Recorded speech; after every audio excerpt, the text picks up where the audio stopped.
people coming in. So we will just go ahead first. All right, so do make use of the chat box, okay? Because the last time I did this session physically, all right, is probably in 2016. Usually a physical session is, for this particular topic actually, a physical session actually is more fun.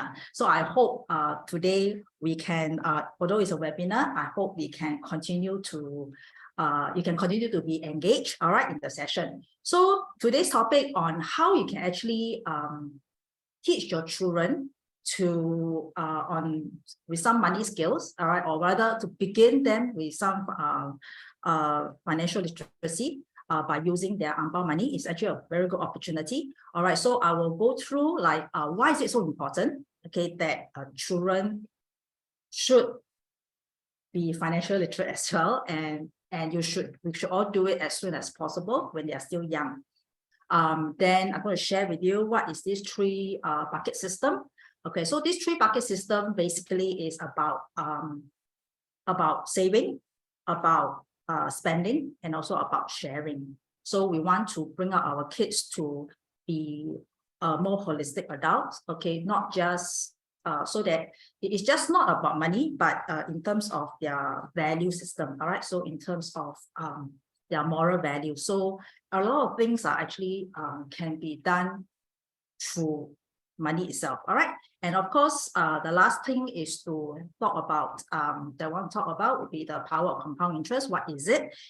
How you can actually share with your children or teach them what it means by the power of compound interest so that they can understand why is it important to save and invest, okay? So it is like using numbers to convince them, okay, that to prove to them that this compound interest is so powerful. It is powerful in helping them to grow their savings. All right. So the time now is 12:04. Okay, so we have, I see many of my colleagues in this room. Okay, so welcome. So I hope more people will be coming in soon. All right, so let's begin.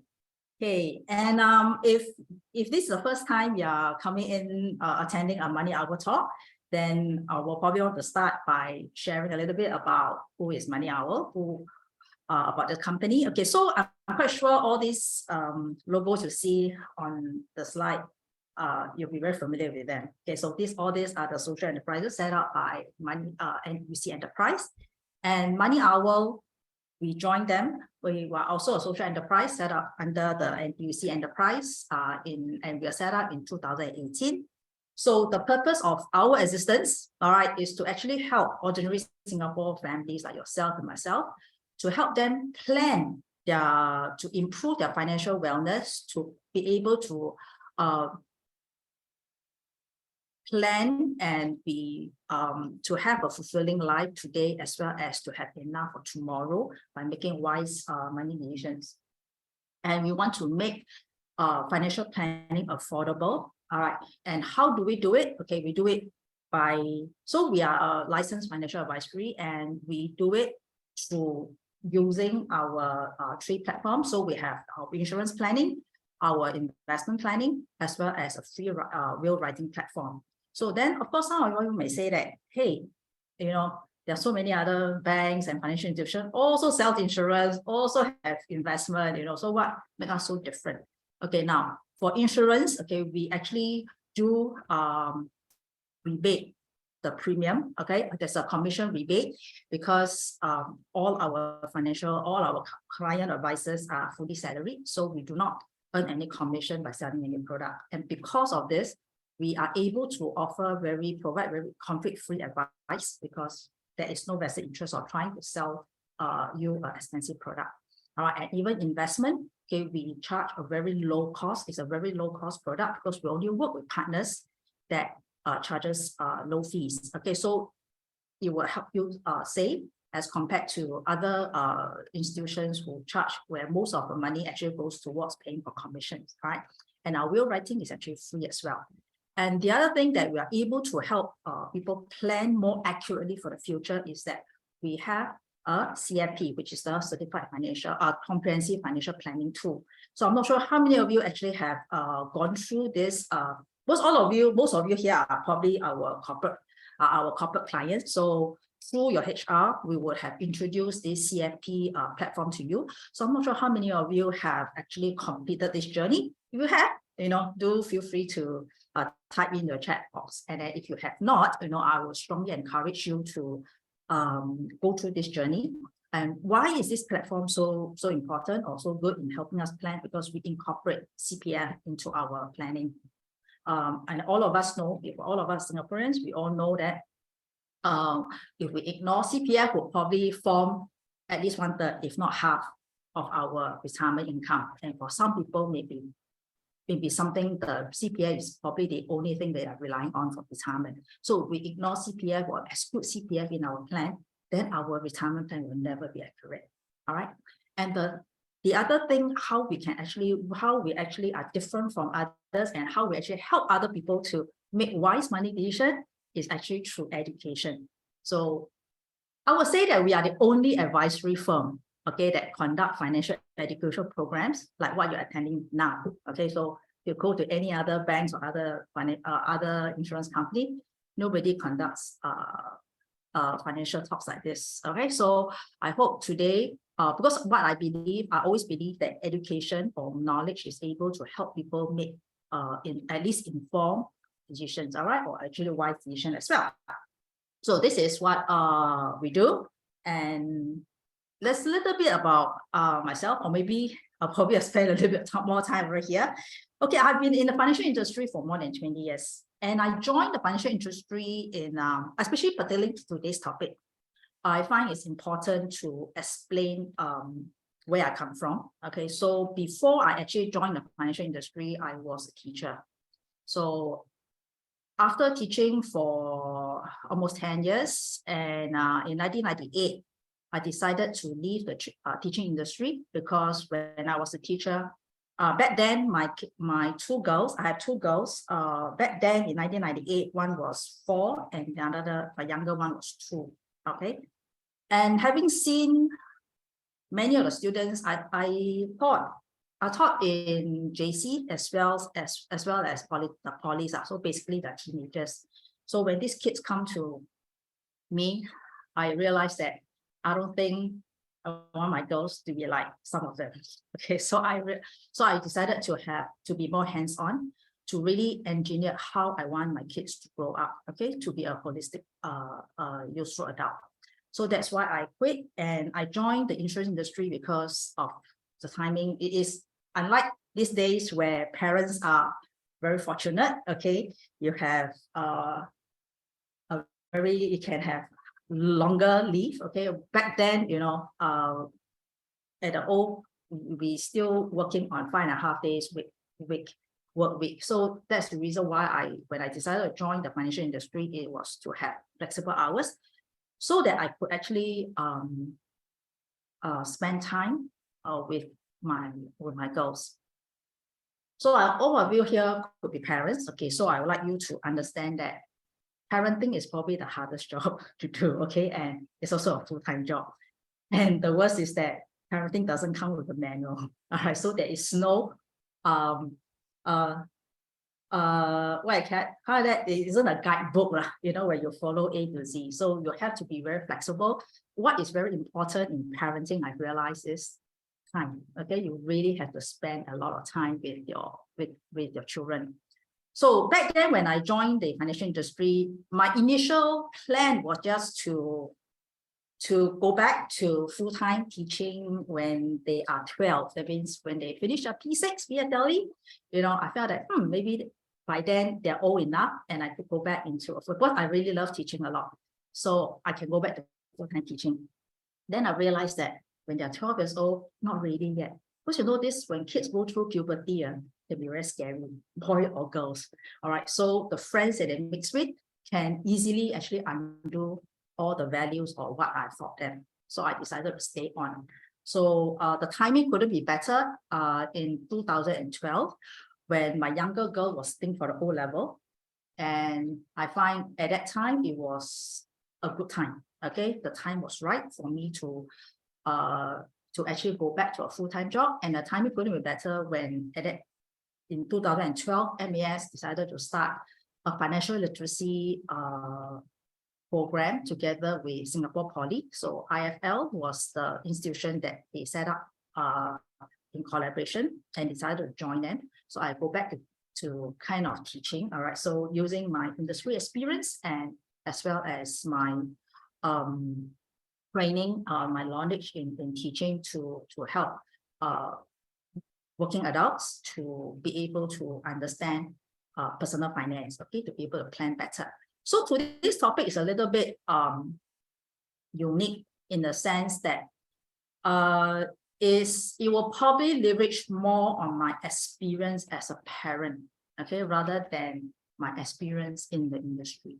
Okay, so my two girls now, the older one will be turning 29 this year, and then my younger one will be turning 27 this year.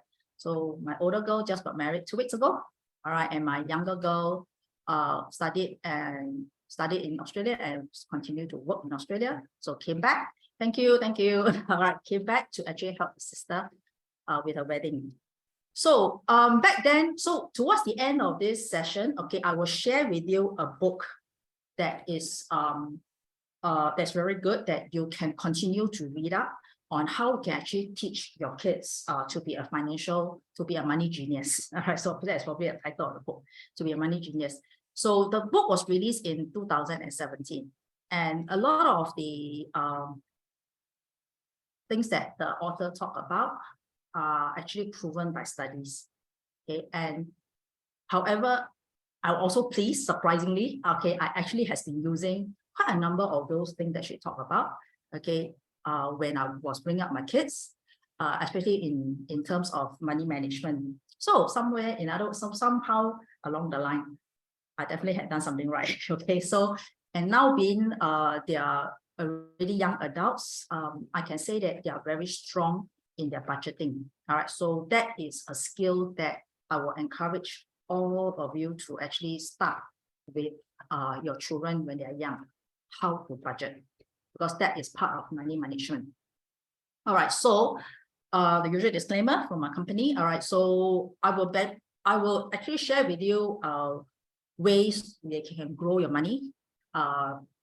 And however, this talk is still for the purpose of education, so we are not trying to actually push a product to you, but I would like you to actually consider this product and to actually speak to advisors to if these products are going to be suitable for you. All right. Now, so much about myself. Then I would like to also, because many of the teachable moments has to be age appropriate. So I would like to find out now more about yourself. Okay, like how many kids you have, it's like how old are your children, so that as I move along, I will be able to share, all right, examples of how you can actually teach your kids. Okay, I am 2 people. Okay, so just scan the QR code and just let me know how old are your children. All right.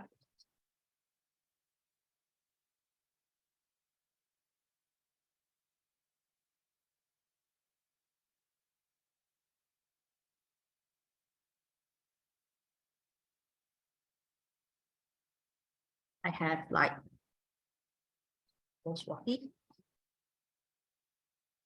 All of you are parents now. Anyone here don't have kids but planning to have? You can share with me in the chat box if you don't have any kids yet.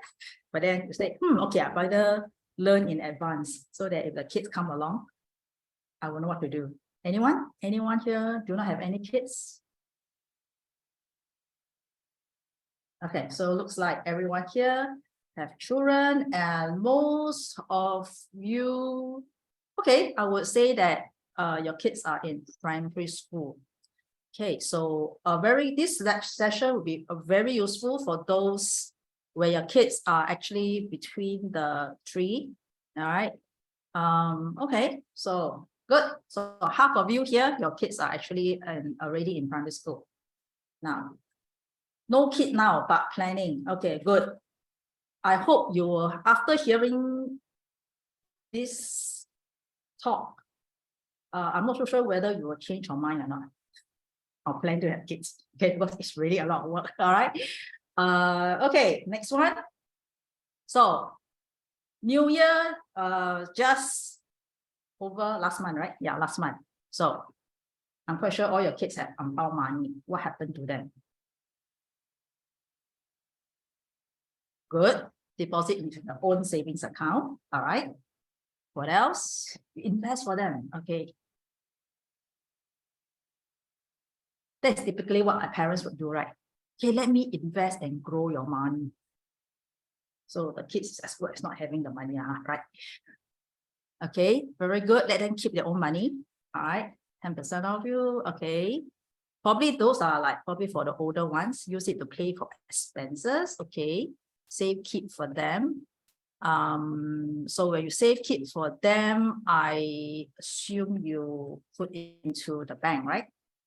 Or invest them. All right.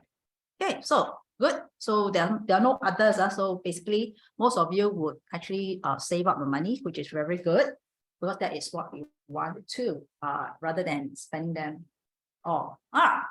Now, so why is financial literacy so important? Okay, so this is the author of the book that I want to recommend to that. And I like this statement that she put down. Don't expect your child to have money skills if all you're given him is money. It's so true. Okay, money literacy don't just happen. All right, they have to be taught. Okay, and it doesn't just because, and it will not be done in school. So don't depend on schools to do it. The teachers will do it. Okay, so you just have, I mean, it's the parent, I would say it's the parent's responsibility if you want your child to grow up to be a responsible adult when handling money. All right. And it has to be taught. So a lot of things has to be, you have to make a conscious effort for it to happen. Okay? It doesn't just happen. So along the way, I will share with you what are the teachable moments, what you can tell your kids, what you can ask them, how you can ask them, what you can say to bring out this topic about money.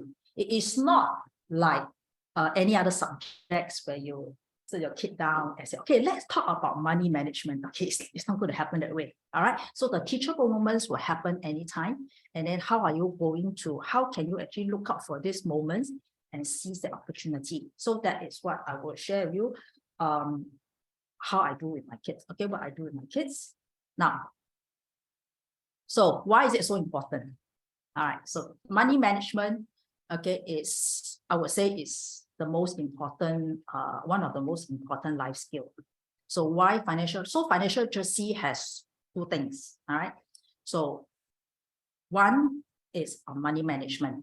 Okay, so according to this article, a bit old, all right, it's in 2021. It says that the personal debt of young adults are increasing.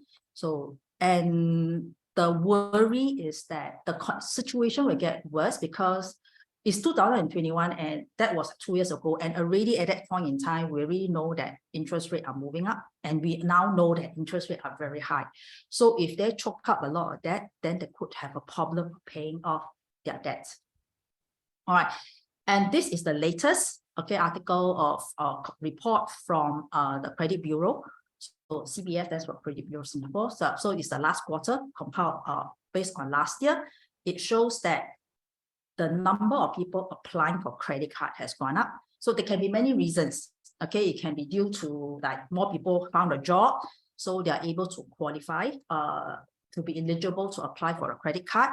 But other than credit card, other loans has also gone up. Things like real estate loan, vehicle loan, as well as personal loan. They have all gone up.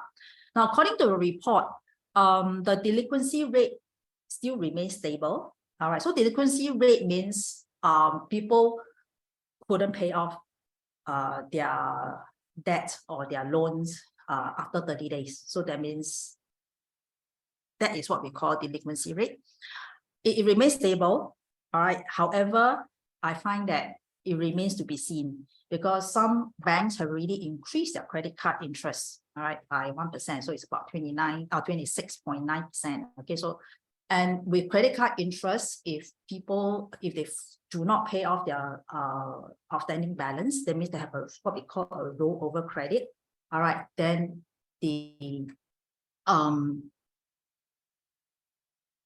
interest will be charged on this outstanding balance, plus charging on all the new transactions that they make. As long as you have a rollover credit, okay, that means you will incur a very hefty interest. So when you don't do anything, it will just keep, it will snowball. And then at some point in time, that is where the debt becomes delinquent. Okay, they may have problem paying off.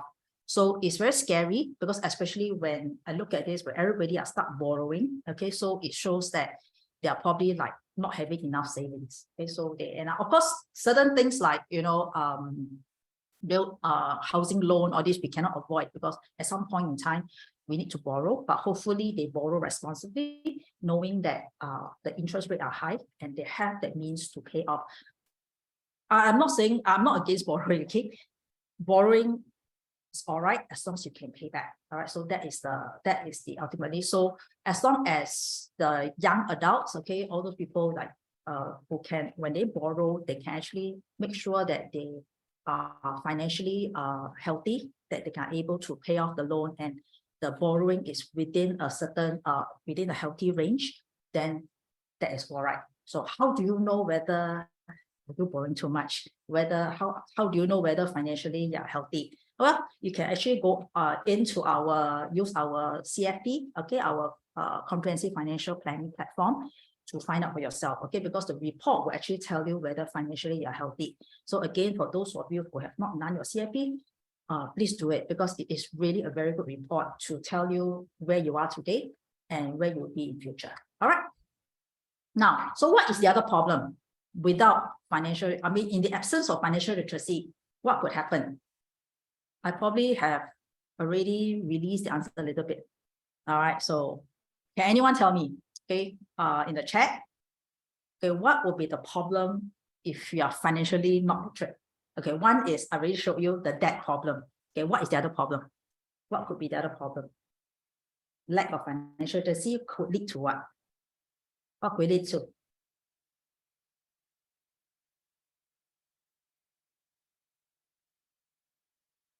Anyone?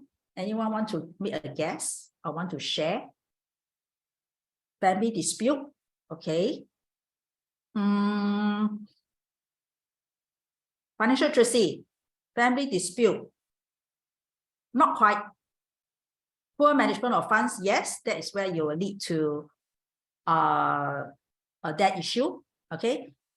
All right, so poor allocation, yes, again, that is money management, that could also lead to a debt issue. But the other issue, okay, is financial literacy involves understanding what is money. Sounds so simple, right? Okay, what is money? What is the purpose of money? What is the function of money? It is just a medium of exchange, all right? So to help us meet our physical needs, okay? But a deeper understanding is what is the value of it? Because this is scary, all right, that the number of scam victims, okay, the number of scam, all right, it's probably hitting the headlines every now and then, every other few days, that more and more people get scammed, and the amount that they lose will also is also higher. All right. And what is scary actually is that those people who are scammed, okay, more than half of them are actually young adults. Okay. So in the past, we always think that, okay, only those elderly, non-educated, aunties like me, not very tech savvy, struggling with app, that they will get a scam. Okay. Actually, these days, more young people are being scammed. Okay, so according to the report, okay, when they interview, let's say interview, when they file the report, does it get scammed? Obviously the police are asking, okay, how it happens, okay? So according to them, it's like most people are just, could be, most of them due to greed, all right? The other reason is overconfidence, all right, thinking that they are IT savvy, so it wouldn't happen to them. Okay, so it is very different from the past. Okay, so I have talked about I have delivered talks before on scams, okay, back in 2014, in my previous company. So at that time, most of the scam, yes, they do hit mainly the elderly, like kidnapping scam, all right? Or the phishing scam is, okay, according to this news article, which is quite recent, 9th of February, that was just last week. Phishing scam remains a common scam, even many years ago. And somewhere down the line, it was like love scams, okay? Internet love scam, as well as sex for credit scam. So somehow these 2 scams drop off the list. All right, so other common scams are actually job scams, e-commerce scams, okay, investment scam, and fake friend call scam. So what are job scams? Okay, job scams are like, I'm not sure how many of you, but I do get messages telling me that, oh, you just need to work for 2 hours, you get paid $300. Okay, to me, that is I'm not sure, I never go and investigate whether is it truly a scam, but one thing we all need to know, and one thing you also need to tell your children is that when any deal that sounds too good to be true, chances are it's not true. All right, so especially even for e-commerce scam, because many people either greed or out of FOMO, okay, fear of missing out. So when they see a great deal, a good deal, like maybe limited slots, minimal limited discount vouchers, they will just, quickly get into it. The fear of missing out mentality, all right. And things like investment scam have always been around, okay, since year 2000, even in the 2012, has always been around. So how about fake friend call scams? Okay, it's something new. Okay, we never had that.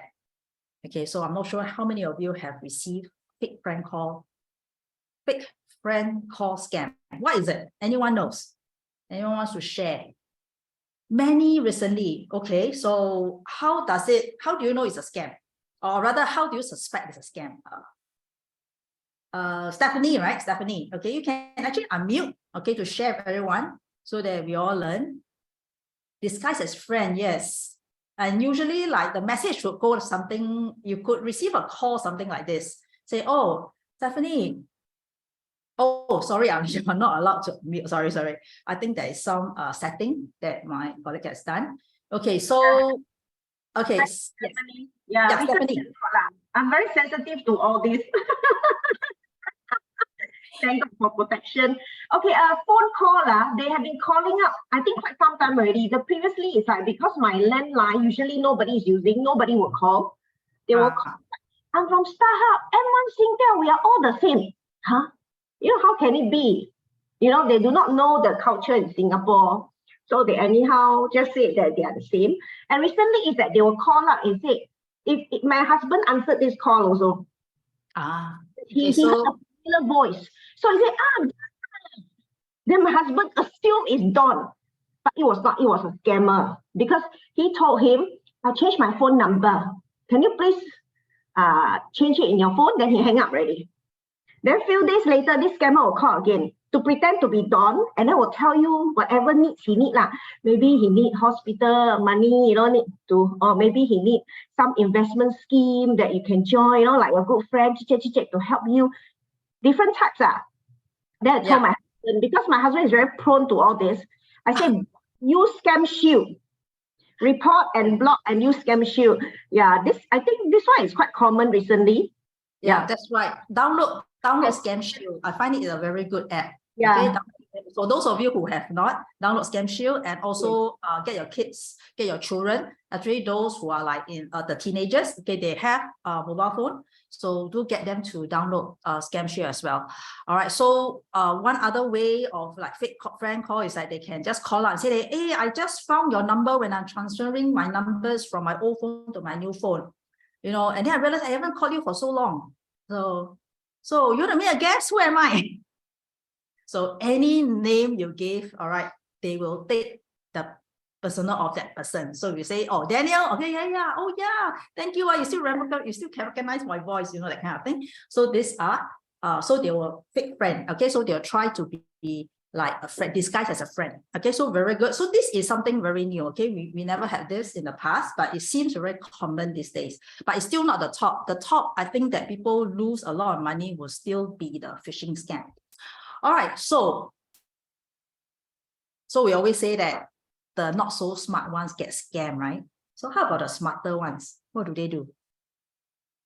Anyone? Make a guess. If you are very smart, you don't get scammed. But what do? It's very scary, okay? Okay, those who don't get scammed, all right, may end up become a scammer themselves. All right, so I think many of us can still remember the OCBC, all right, the OCBC scam, all right. A few hundred customers actually lost a lot of money. And what is scary is that the scammers can be as young as 13 years old. So these are kids, all right, who are supposed to be in school, all right, and then supposed to be, it's unbelievable, it's scary because they are so young, and then how would they actually become a scammer? Okay, how do they actually get involved in all these scams? So according to the reply that our law minister said in Parliament is that many of these youth, okay, it's scary because they form half of those people who are offenders who are arrested. So to me, it's a huge percentage, okay? So as young as 13, but half of them are actually young adults. That means they're below 30 years old. We call them the young adults. And the reason he gave was because they were just attracted by quick and easy money. All right, so that is something that is scary because when you leave a kid in the room for 8 hours, all right, with a computer, with the internet, you really have no clue what they're doing. All right, so how can we actually avoid that? Yeah, some truly some are forced into scam, okay, mostly from poor country, but Singapore is not poor. But how are all these young people become getting involved in all these scam activities? I would say many of them are willing, okay, in Singapore in particular. Many of them are willing because the deal is like, I just need to do, let people use my account. Okay, I just help you transfer this 3,000 into another account, and then I get $100. All right, for a 13-year-old, 14-year-old, just that, less than 3-minute job can earn them $100. All right, so that is very attractive. So a lot of people fall for them. So what is the ultimate reason for that? Okay, is the value of money. Okay, the moral value itself. So we have to help them understand more about how money is obtained. Okay, how do we actually earn this amount of money? Okay, there are no shortcut, there are no easy way out. Okay, so that is where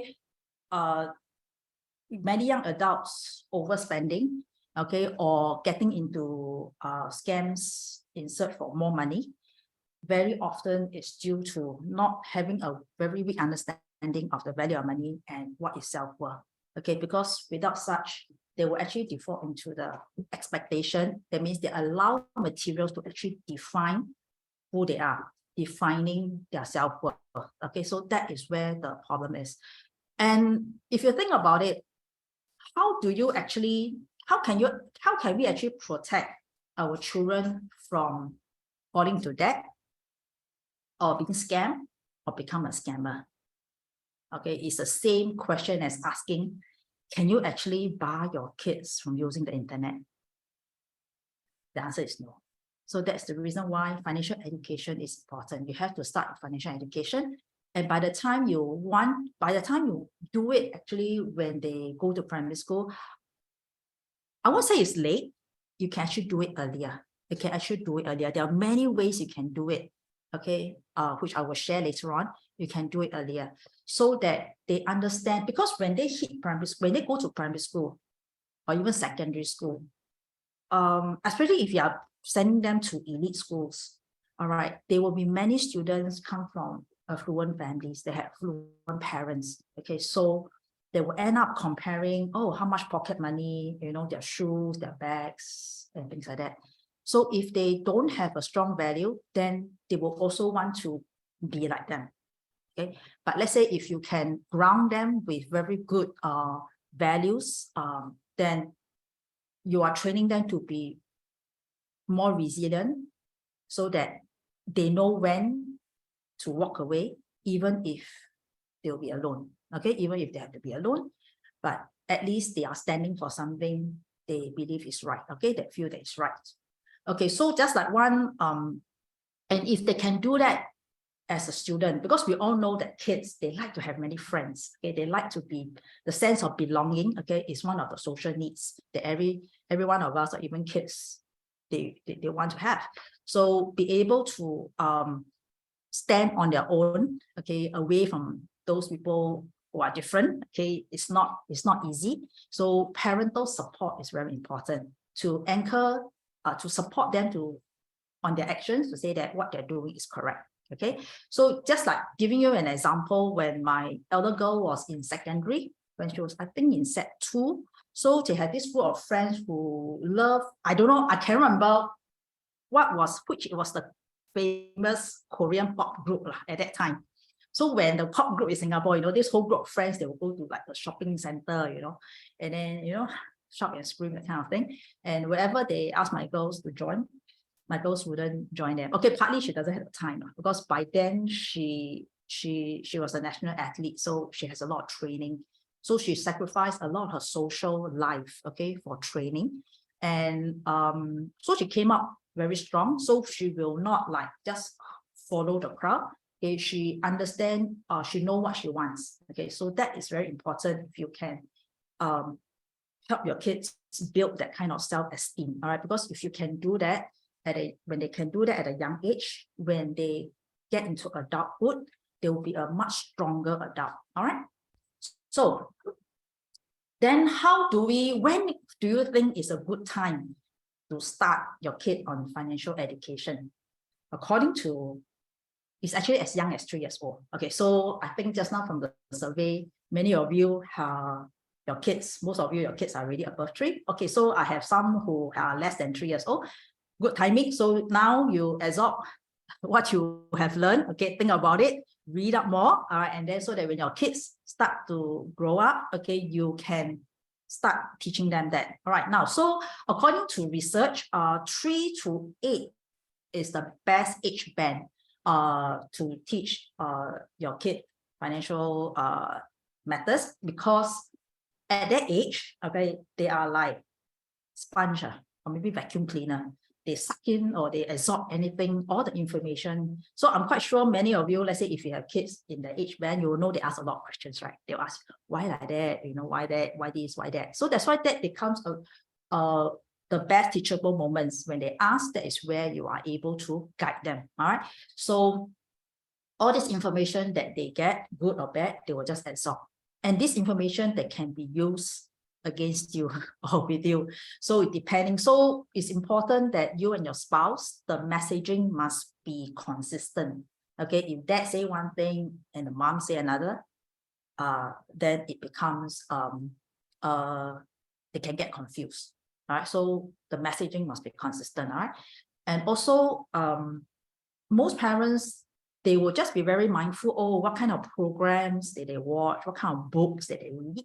Very often they forget that your actions and what you say, how you say it, are just as important, because our kids are constantly watching us. Okay, so we have to be very mindful. Okay, we'll be very mindful of when we are with our young children, how we say things, because ultimately we are their role models. So we are actually the best financial educator, because they will follow what we do. Okay, so they follow what we do. So that is one thing that you have to bear in mind. So then when we want to start on financial education, what does it involve? Yes, parental support. Okay, what does it involve? They involve 3 things. Okay, ASK. So not okay. Acronym. What does ASK stands for? Okay, 1 is the attitude. So the attitude. Okay, so I would say attitude is the foundation. That is the most important thing. And how they form the attitude are formed based on the values.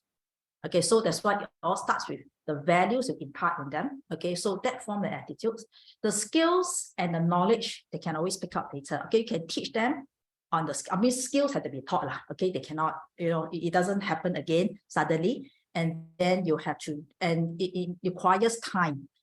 So you have to constantly practice, or rather they have to constantly use it so that it becomes a habit. So the skills can become a habit. And of course, knowledge, I would say, is maybe the least important out of this process, ASK, because, you know, in the internet age, they can always read up. Okay, so if you just go and Google power of compounding interest, I'm quite sure you can find many articles, many definitions. All right, so, but if you can like teach your kids that, or you can explain to them, well, okay, you score points, okay, they see you to be someone very intelligent, okay, so, but ultimately the core of it is the attitude that you want them to have. All right, so things like what can be taught, like savings. What does savings teach them? Okay, it teach them about delayed gratification, all right, about self-control, not spending it today and keeping it to have more in the future. Is about delayed gratification. All right, then of course, what are things that I always or maybe at MoneyOwl we always emphasize that money is an enabler.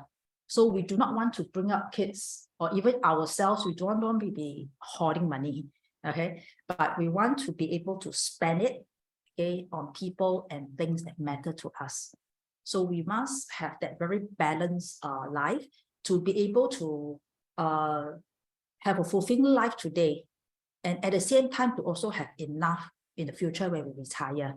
So from young, when we are doing it for ourselves, we also want to teach our kids to do that as well. Okay, so there are things that money will not be able to buy. It's just like how my younger daughter would quit her job, come back to Singapore for 3 months to help her sister for her wedding.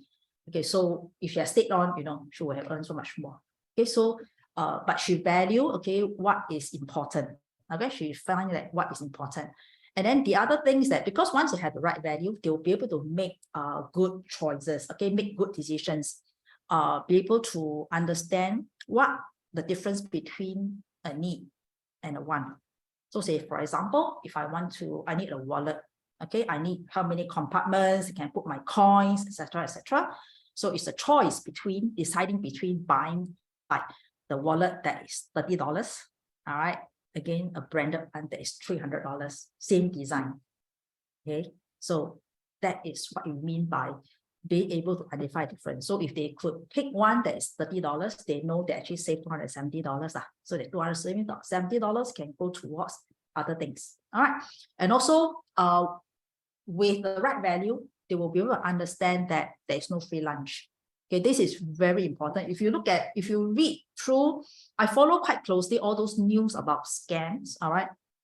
And you read through, you'll realize that many of these youth actually got very weak values, very weak moral value, as well as poor understanding of the value of money. So they always think that, okay, the best is no need to work, I get paid. I think probably all of us hope that, right? No need to do any work, I still get paid. All right, but it is to make sure that the kids understand that there's no such thing as called free lunch. All right, so if they want to have a reward, they must work for it. Okay, they have to work for it. And later on in the later slide, I will share with you the teachable moments. How can you bring this message across? All right, the relationship between work and reward.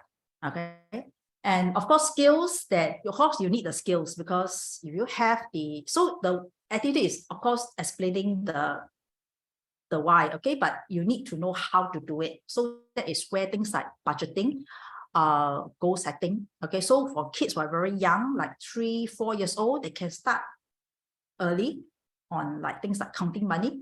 Like if they travel overseas, foreign currency, it's a $1 Sing dollar. Is it the same value if you go to Malaysia? Okay, Malaysia. Okay, so the ringgit is, you know, the $1 Sing worth a lot more in ringgit. Okay, why? All right, why is that so? Okay, so all these are about knowledge as well. And then the skills. So why spending, okay, I will consider as a skill, because they will naturally, when they see something they want to buy, okay, they would actually go and research. Okay, they will research whether can they get the same item at a lower price elsewhere. They will search online. Okay, so that's where comparing prices comes in. Okay, and once they get into that habit, all right, it becomes like muscle memory. Okay, well, naturally they will do that. So like, my girls, when they want to buy something, they will like, first of all, they'll Google for the review, okay, of the seller of the product.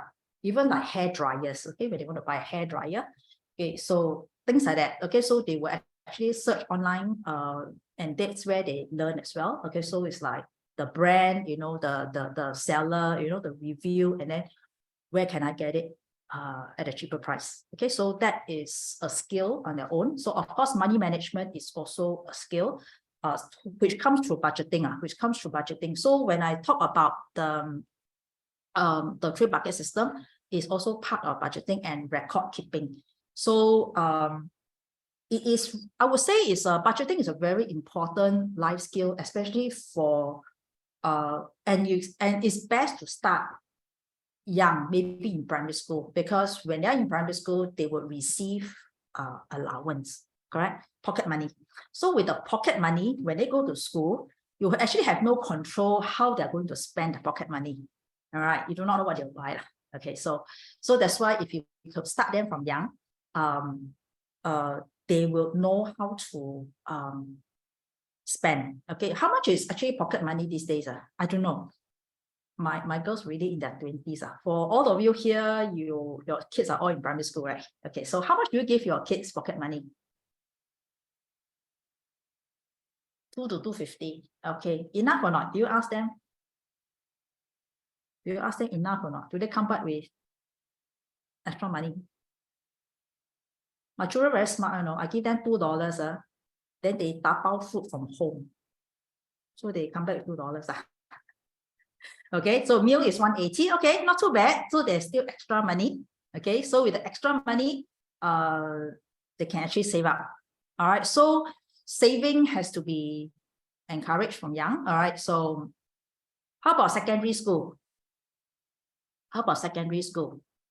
How much do you give them? I think in the past, I gave my girls $5. Yeah. I'm not sure how much it costs now. I think $5 not enough, especially if they're staying in school for a longer period of time. Okay, and then how often do you give them pocket money? For those of you who have kids in school, how often do you give them pocket money? Daily? That is for primary school, right? For primary school, you give them daily. Secondary school or JCs or pre-U's, how often do you give them pocket money? A week. All right, $12 a week divided by 5. Right? So it's about $3. That is for secondary or primary. Chi-hin. Is it primary or secondary? Primary, very good. Okay, try giving those who give your kids, because if you want to teach them about budgeting, about record keeping, one way is to give them their pocket money on a weekly basis. All right, so that is where they learn how to plan. Because if they're going to spend all their money, all right, over the first 3 days, then they know that the last 2 days, they've got no money to spend. So that is the beginning of budgeting. Okay, the beginning, very simple step in budgeting, so that they know that, okay, $12, 5 days, meaning to say that I would have like $3, 3 times 5, 15. Yeah, okay, so $2, $2.50 a day. So with $2.50 a day, that means they know that they cannot spend more than $2.50 a day. If they spend more than $2.50 a day, they know the next day they will have to spend less. Okay, so that is how you can start your children on budgeting. All right, so when can you actually, so that is one method. So the next one is, so when can you talk about financial matters? It's actually any time. Okay, so any time of the day, all right, there can be teaching moments. So you would have to see the teaching moments or create the teaching moments. And how do you do that? Okay, so one good way to start, of course, is Hongbaos money, because why? You don't get Hongbaos every day. All right, and your Hongbaos is not $2.50. is get a lump sum of money. Okay, so what on a daily basis, you teach them how to budget, how to manage. All right, but when they suddenly receive a few $100s, what do they do with it? Okay, how can you teach them to do with it instead of just like say, okay, let me invest for you? All right, show them how they can actually manage when they have this huge sum of money, be it from their New Year Hongbaos or their birthday. All right, so that is also one moment that you can teach, because on a daily basis, when you teach them, you're talking about small money. So it's about money management, about budgeting. Okay. But let's say if they receive a huge amount of money, it is about planning already. Okay, it's about planning. It goes into a bigger picture. So you go into a bigger picture on planning. So that is where I would want to share with you this 3-bucket system. Okay, there is no right or wrong answer. How much you want to put into this bucket? All right, whether you want to save half of it and then or spend half of it. Okay, so different stroke, different stroke. So it all depends on your kid. Okay, the bottom line or the message is that you want them to do all the 3.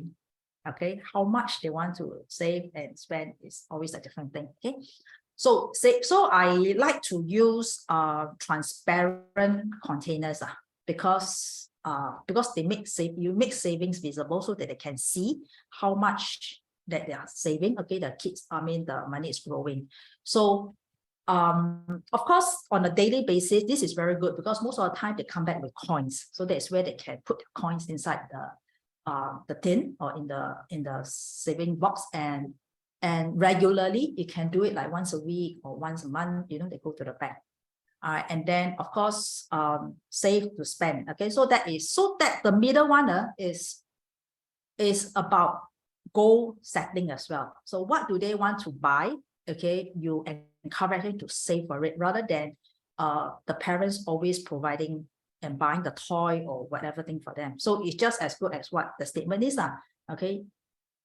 Yeah, if you're only giving them just money, they will never know about money. All right. So it's the same thing. So encouraging to save.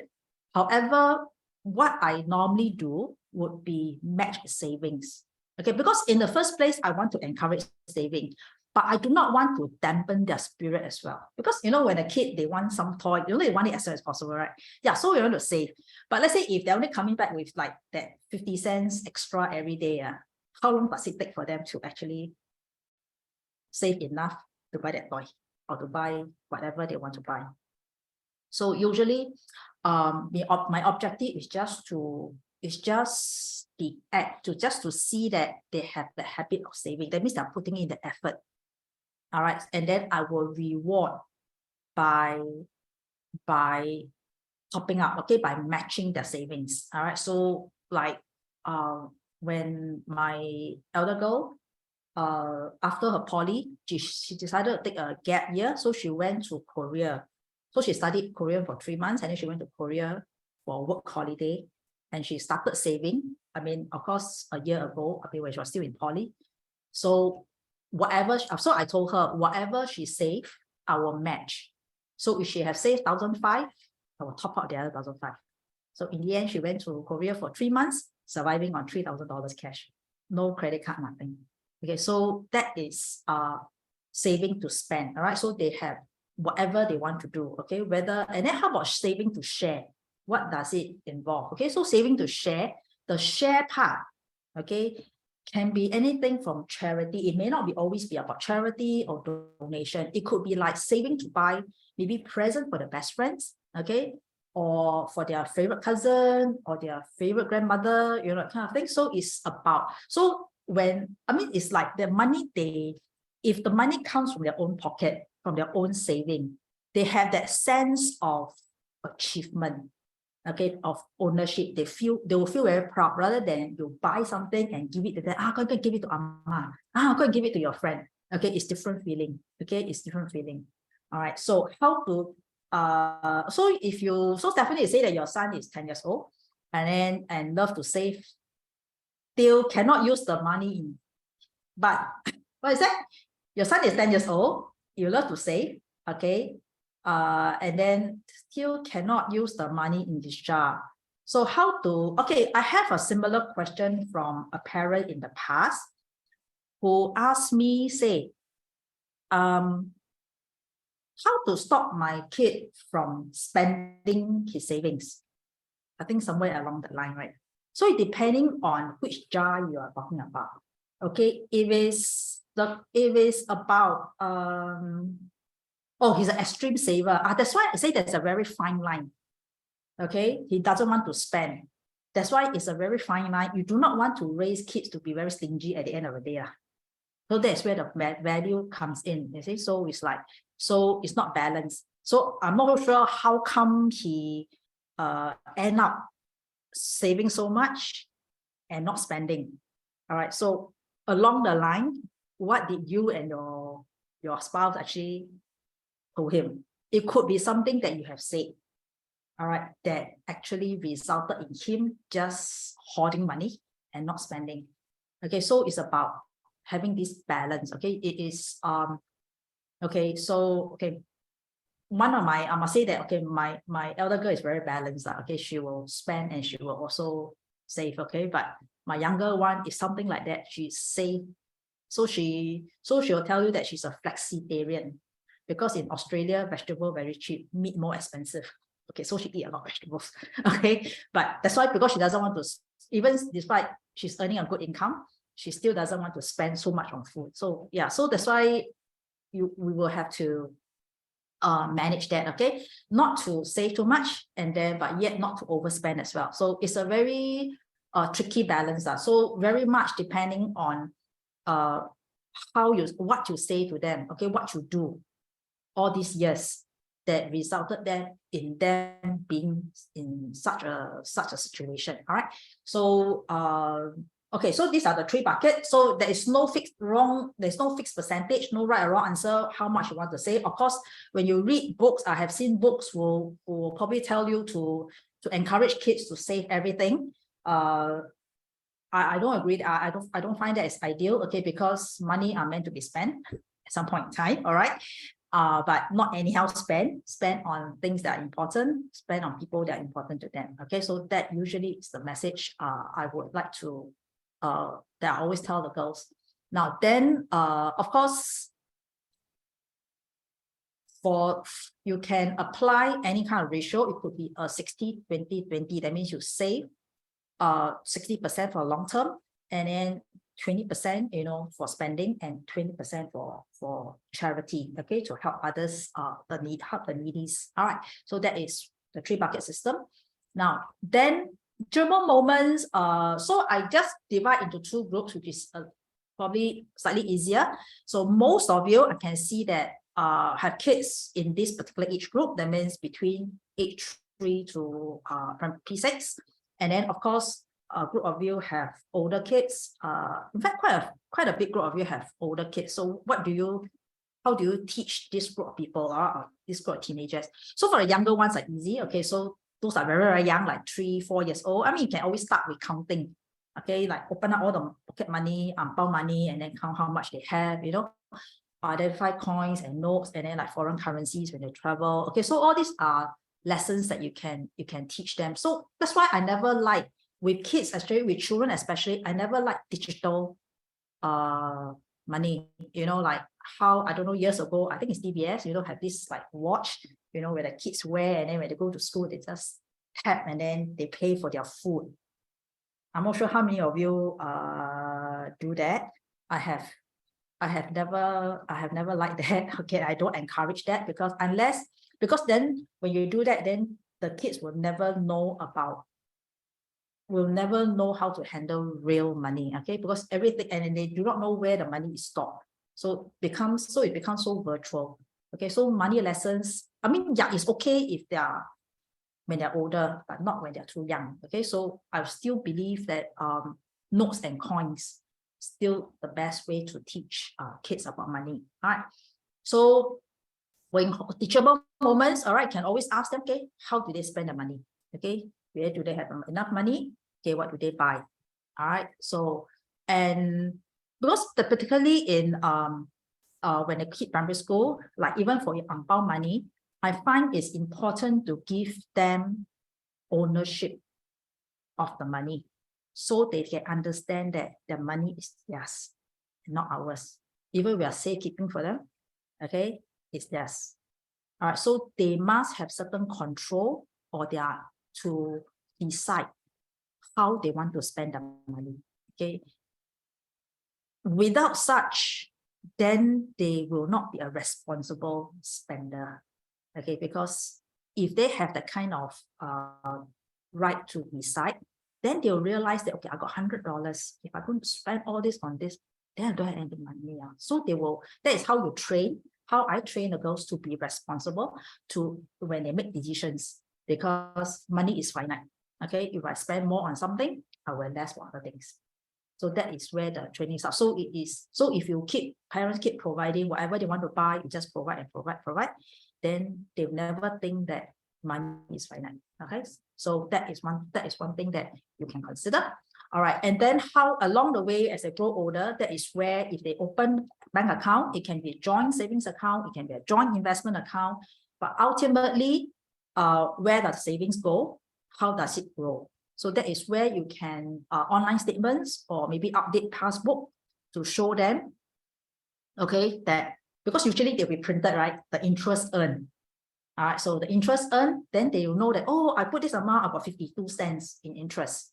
I say, oh, yeah, if you want more than 52 cents, you have to put in more lah.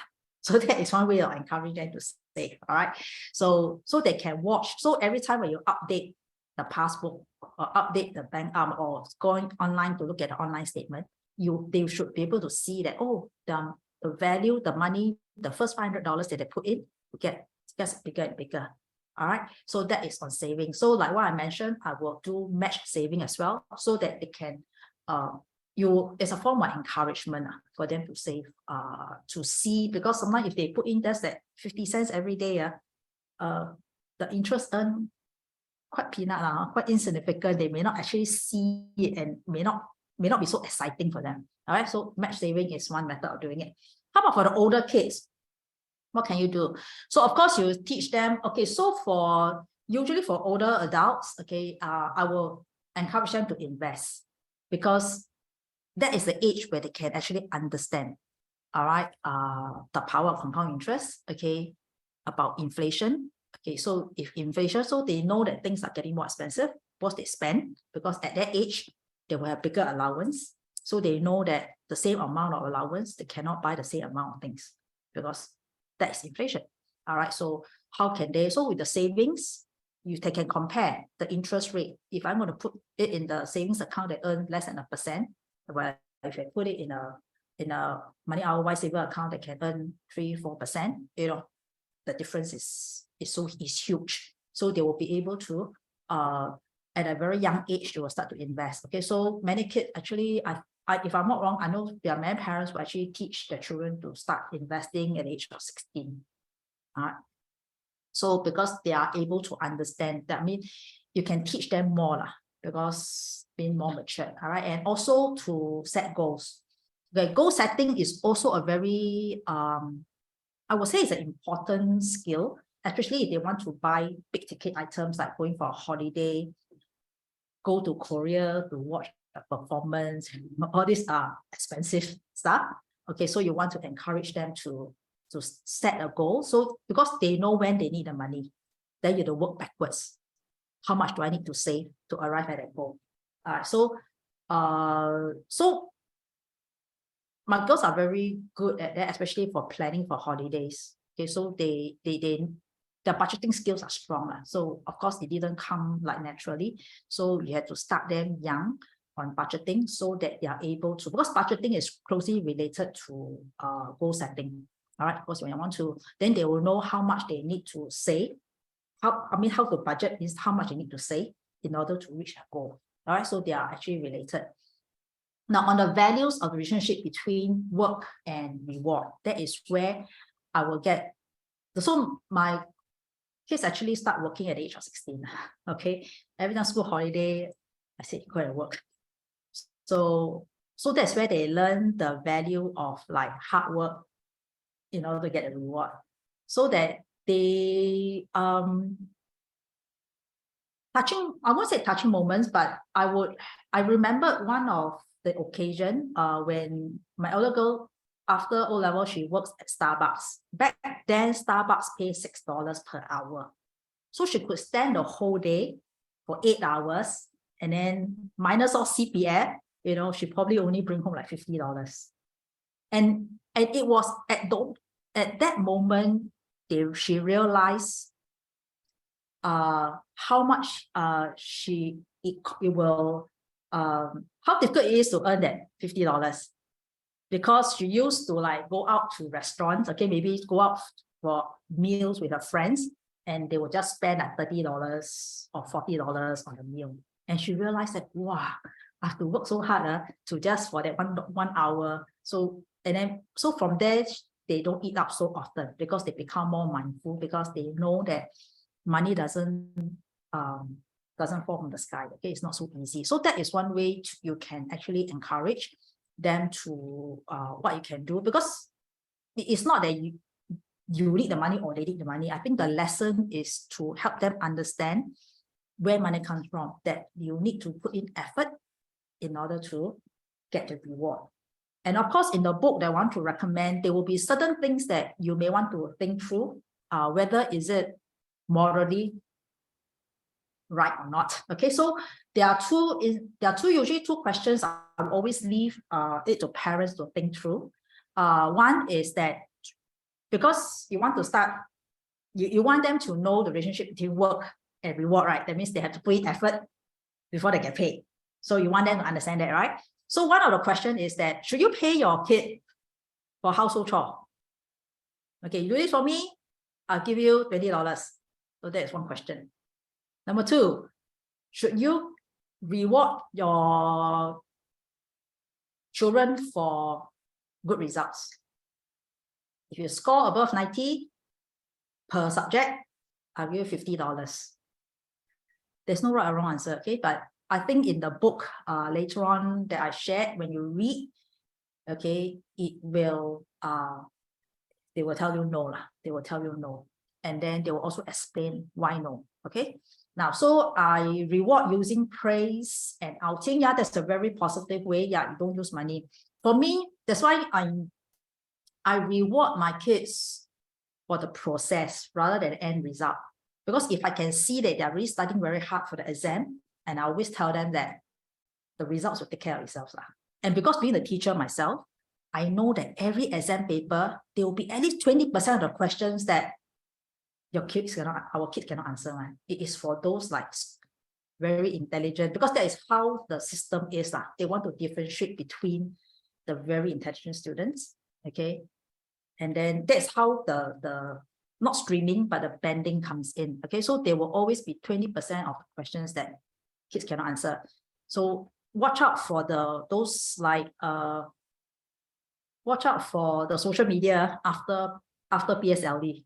There will always be parents who will pose some questions that even scholars cannot answer that kind. It's very, very difficult, because so don't expect your kids to always get 100% for all the papers. P1, P2 still yes, okay, but as they grow older, as they move up the level, it's really going to be very hard.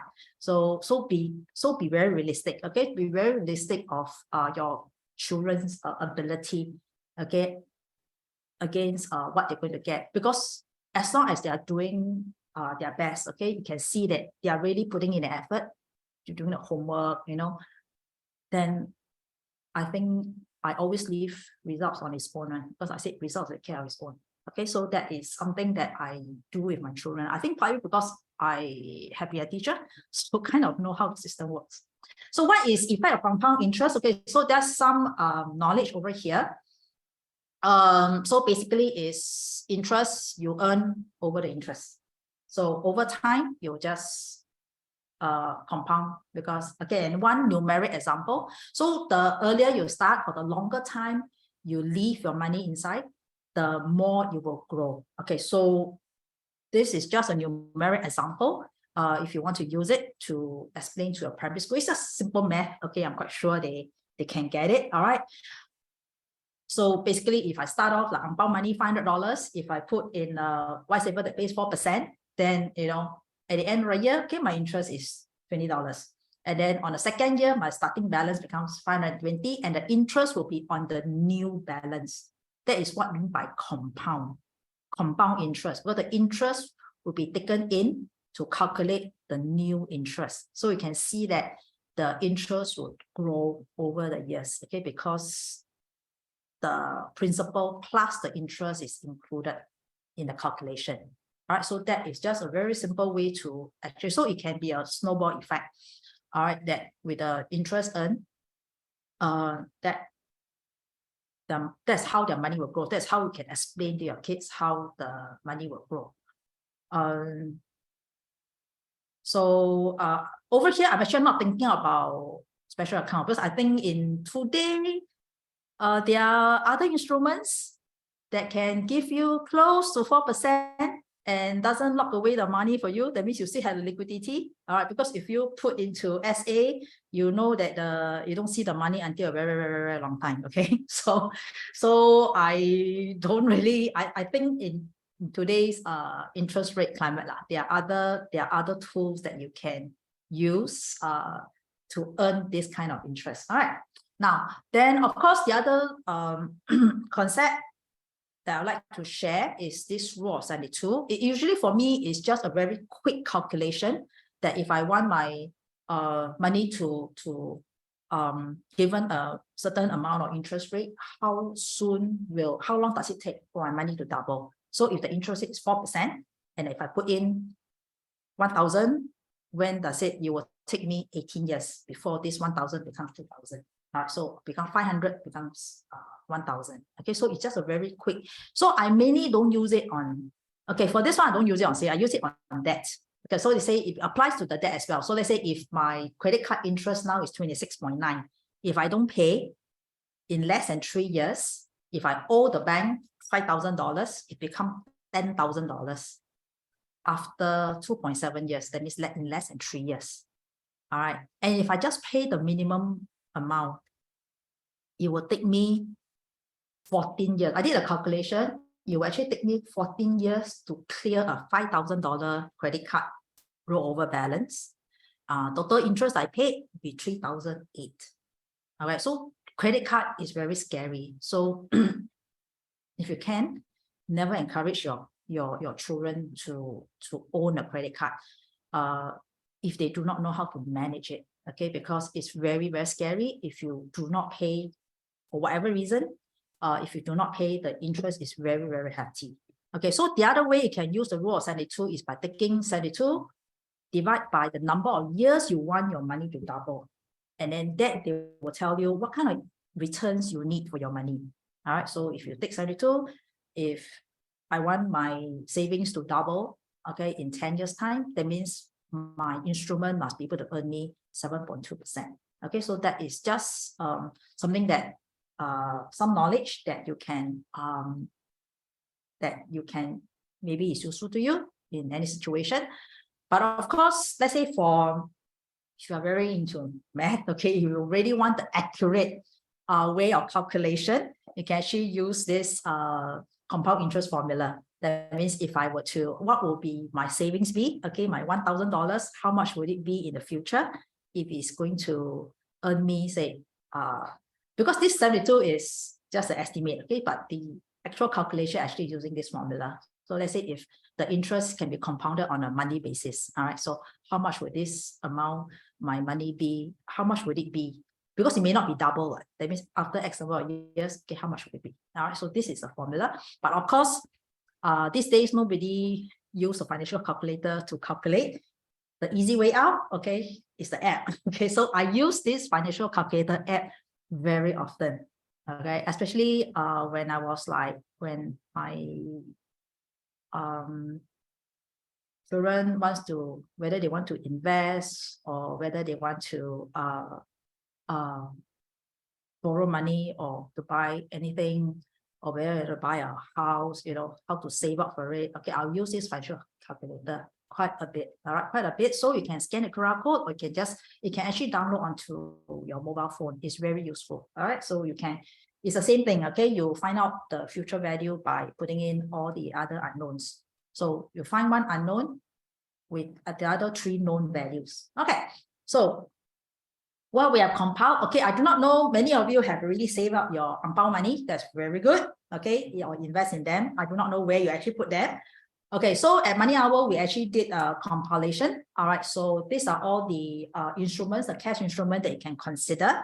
So at the moment, okay, Singapore saving bonds, we won't know what is the March rate, interest rate yet, because you had to wait for another 2 days. I think 4th of March, and they will announce.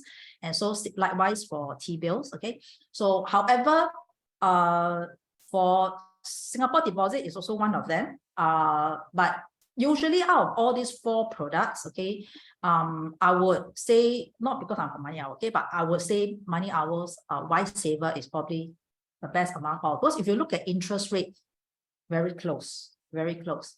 And what is good, because especially with kids, okay, especially with children who are saving a little bit at a time, Wise Saver becomes very good because the minimum deposit is very low. So that means every week or every month, once they have $10 in their saving bin, they can straight away put into a MoneyOwl, our Wise Saver account, okay, to earn a higher interest. Rather than if you put, because you can't put it into a fixed deposit, right? Because the minimum starting off minimum amount usually is bigger. All right. So this is something that you can actually consider. All right. And at the moment now, we are actually running a promotion. So I use the Wise Saver to put in my emergency fund, and my girls use it to put in to save on a regular basis. So every month they would save like $100, so they will put into the Wise Saver. Because Wise Saver, one thing is good because there is no lock-in. So when they need the money, they can just withdraw it. And at the moment, we are running some promotions. So we're running a promotion. So if you start a Wise, so those of you here, let's say if you do not have a Wise Saver account, open one, then you will get a free $20 unit. Not the cash, we will actually put this $20 into your Wise Saver account. Okay, so, well, it's a good deal. Okay, it's not a scam. All right, so please, all right, so if you have not opened it, I still find, I mean, among all this, really, to be honest, I find this is a very good saving tool for your children. Okay, for your children, especially if you want to encourage saving and they don't have a lot of money. Okay, this is a place that they can put their money. All right, so this like Singapore saving bond treasury bill, a bit high level for them. For yourself, you can, okay, for your kids, okay, for your children, encourage them to save. All right, start a saving account. All right, and the next thing is, of course, let's say if you have a longer horizon, then you can, especially for children, they can actually you can actually explore. All right, consider our dimensional funds. So these are for long-term savings. And the good thing about this dimensional fund is that it is low cost. That means the management fees are very low. So you don't really, so you get whatever is the returns, you get most of it. And because it's for long-term, what is long-term? Long-term means at least 10 years. So if you can put your money away for more than 10 years, they will actually be able to, the performance or the returns will actually be higher. So again, especially if you say for children's Hongbaos, you know, if you have a lump sum, some of them may get like a few $1,000s, you know, or a few $100s. So if you put in a Wise Saver, the returns is decent, but it's still not as good, probably not as good as dimensional funds. All right, because they can save up for their tertiary education. Okay, tertiary education. So I leave it to you to actually, so we have put out an article, all right, on how to save up about money. So you, for your own reading pleasure. And there's also a YouTube, okay, on our Wise Saver and our dimensional fund. So please do go in to look at that. All right. Now then, okay, so the 3 buckets, so I thought about savings, right? How to encourage your kids to save and how you can go about doing it, opening bank account, etc. And how about spending? So one of the questions was like, how do I actually encourage my kids to spend wisely? All right, so you can start very young. Okay, so you can bring them I always bring my kids because if I go for grocery shopping, actually for practical reasons, nobody at home to look after them, so I bring them along. So you can do that. So from young, they have always that, you know, like those trolley, they always have these seats they can decide, right? So try with shop with a shopping. They have the habit of shopping with a shopping list. So you can give them a shopping list and they can help you check off those items when you bought them. So it's a habit. So they know that, oh, okay, once I finish all these items, okay, shopping done. So they will not overspend, right? And go in and just they end up buying anything. So again, it's a habit that you can inculcate from young. So they will always have either a shop. I mean, my girls are okay. They either have a shopping list or they will have a logistic list. So like they go for holiday, they will always have a logistic list, what to pack, and then they will check off. All right, so it's the same spending. All right, so have a shopping list so that they will not end up buying things that they don't need. Okay, kids, sometimes they like to be treated as adults. Not sometimes. I find kids, sometimes they like to be like adults or like to be treated like adults and not as kids. So how to do it is to give them responsibility at a young age. Give them tasks to do, things like checking off shopping lists or going to cashier, give them the money, ask them to give to the auntie. All right, so and then they get back the money. So all this can be done even before they hit primary school. Because when they go to primary school with the allowance, they still have to do the same thing. So they get used to it. All right. And then compare prices. When they get older, you can get them to compare prices. So budgeting, I thought a lot about budgeting because I just find it's so important. So even when they go overseas, I will give them like an allowance or pocket money. Say, oh, okay, 300 Australian dollars. Okay, so on a holiday, they can buy anything they want. So again, it's about making decisions. Right, don't stop them, okay, but they just need to understand that I only have this amount, $300. If I spend it all in the arcade, then I cannot buy that. So their choice. So it's about training them to think, to be thinking adults. Because at the end of the day, when they grow up, there'll be so many other money decisions they need to make on their own. And I may not be around anymore to help them that. So I want to teach them that to be an independent thinker. Okay, so that is how I do it. So you can consider of course, for the older ones, that is where when they want to apply for the credit card, and then that is where I will tell them about the compound interest or the credit card interest on that. So it's really working out. If you don't pay, okay, this is what you're going to pay at the end of the day. So they don't have a credit card. Yeah, I think they never apply for credit because they don't see the need. So they will just use the debit card. All right. So, but again, I cannot emphasize it more. Okay, it's about budgeting. So they can manage their. And then how do you manage impulsive purchase? Okay, my older girl has this very good. I learned from her. Okay, so when she goes shopping, when she sees, say, something that she likes very much, say a blouse or a dress. Okay, she will not look at the price tag, but she will just ask herself, okay, how much am I willing to pay for this dress? Okay, then she'll look at the price tag. Okay, if the price is below her expectation, she'll get it. Okay, if it's above, she'll feel that it's not worth it. So when I go shopping with her, I will do the same as well. I will hold out a dress and I ask my daughter, hey, this one nice or not?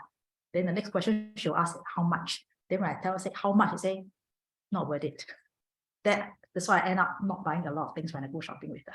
Okay, so but these are the things that they pick it up on their own, because our job is not to, as a parent, we don't want to give them all the solutions. Okay, we don't want to give them all the fish. We just want to teach them how to fish, and then eventually they will know how to fish a bigger fish. Okay, so you just have to guide them, but not to always provide the answers, but you just have to guide them into making the right decision. All right. Okay.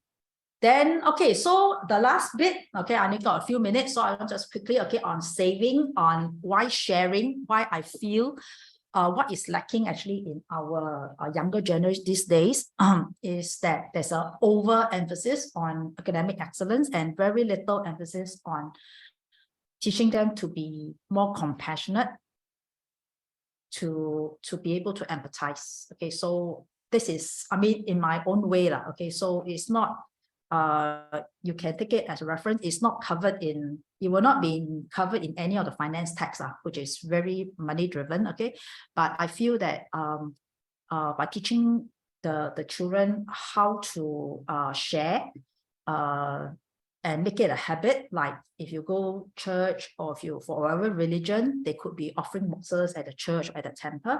Okay, let them have the habit of contributing, okay? And you can explain to them where this money goes to, all right? What kind of, go to a charity organization.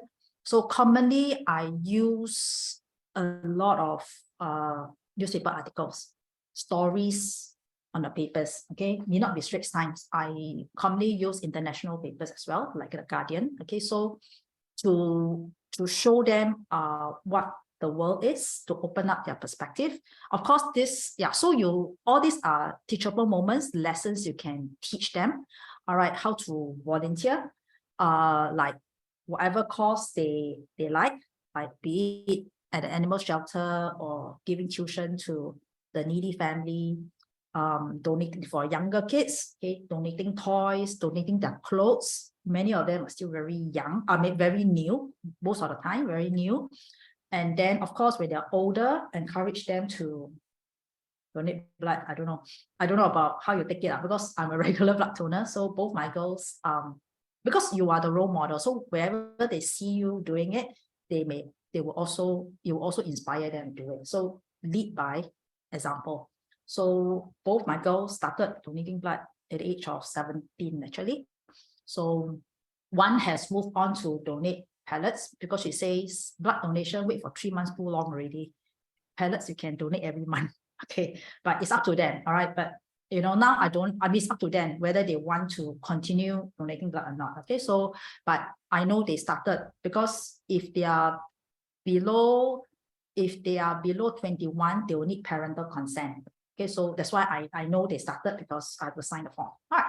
Now, okay, so this is the last slide. All right. So for some tips for you to take away, and start early, make it age appropriate. It's just that you cannot, let's say if you are investing for your kids, when they're for those that are very young, okay, you cannot tell them about how S&P 500, what is the current price now? They will understand. Okay, maybe when they are in the teenage years. So make it simple that they could speak to them at a level that they can understand. So, and show them the way. I always believe that parents are role models. How the kid turn out to be when they become adults has everything to do with the upbringing. Okay, so if you show them the correct way, they will be good adults.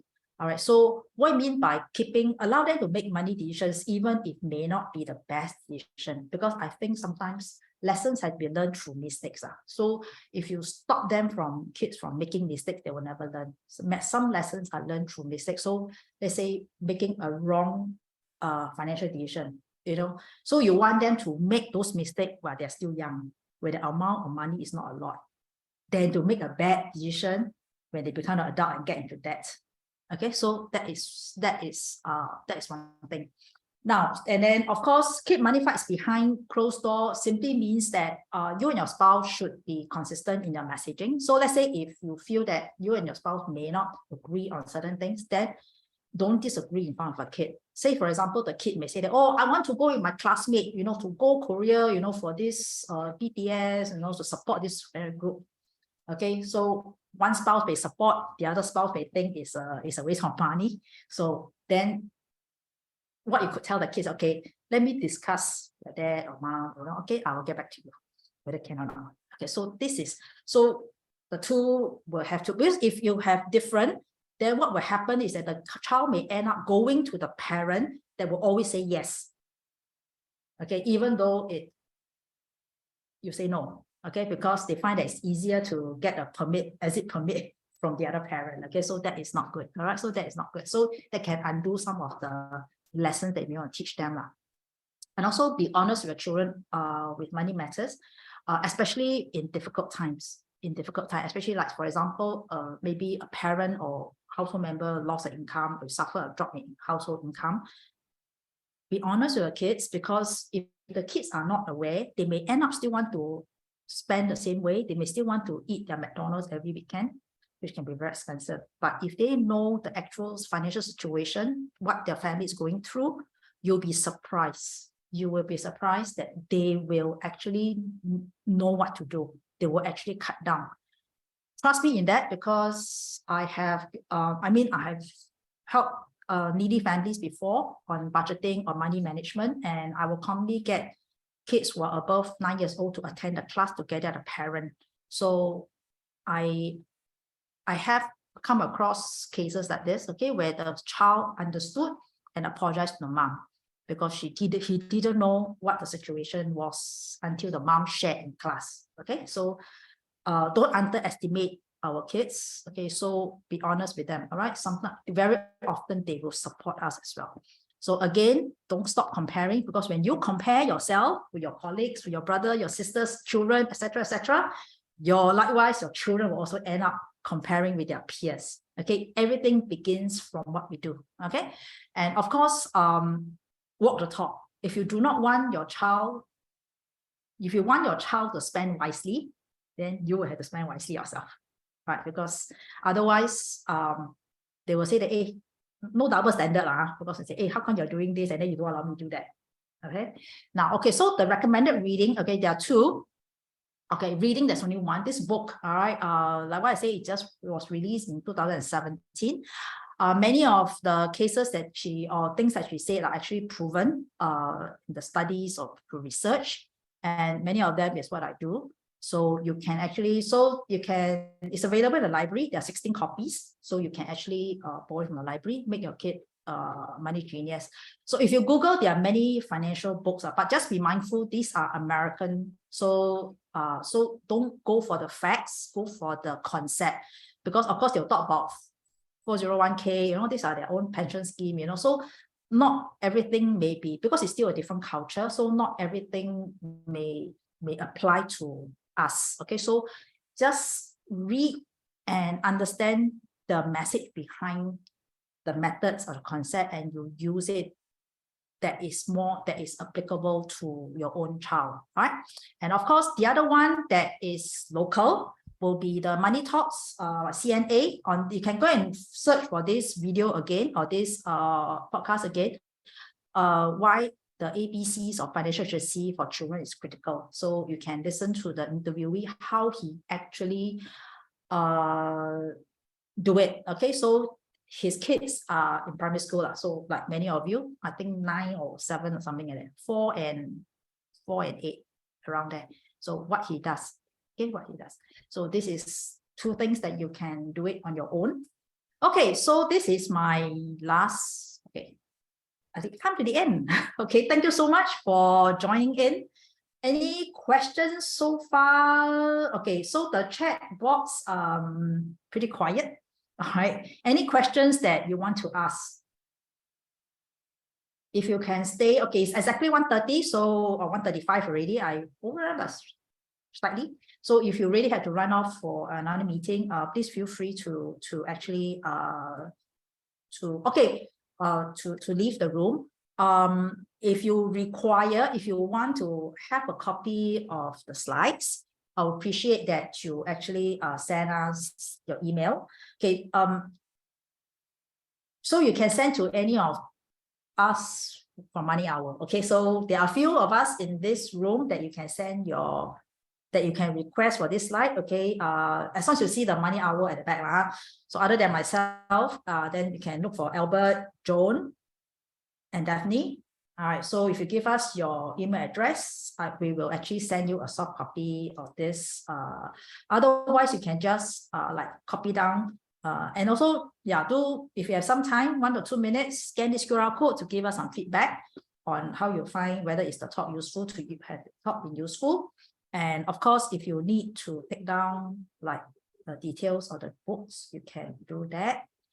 Okay, so any other questions? If not, you can always do feel free to leave the room. It's Friday tomorrow. Have a good weekend, everyone. Yes, give me the email so that we can send that to you. Thank you. Thank you, Stephanie. Thank you. Okay, so I will have to take down the email address. Okay, my colleagues, please help me. Okay, there's so many already. All right, I will actually. Okay, so when you give me the address, means that you would like to have a copy of the slide. Okay, okay. But on your own, please do go don't miss out on the promotion. All right. Be a bit FOMO. It's good to be FOMO. Okay, when it comes to goodies like this. All right. Open a White Saver account for your kid. All right. I really find, honestly, it's a very, very good saving tool for your children, because the minimum amount is very little. Okay, so it's very low, so it can kickstart their saving habit. Okay, Sarah, if you want to, oh yeah, okay, you can. Okay, so I'll see. Can the White Saver account be open? Yeah, sure. You can open a joint name account. Chi-in. If you require more help, drop us a message. Okay, we will guide you. We can guide you through. Our platform are actually very user friendly. So if you go into the White Saver, yeah, you just follow the steps. Okay, if you want to open a joint account, just follow the steps. You just click button only. Actually, it's very, very easy to use. So, but if you need help, then let us know. Okay, we will guide you through. Okay, anyone else who wants to got any other questions? I really hope it has been helpful. All right. Oh, you came in late. Will the video be shared later? Good question. I'll wait for my colleague to answer that. I also don't know. I think, okay. Joan, you're still in the room?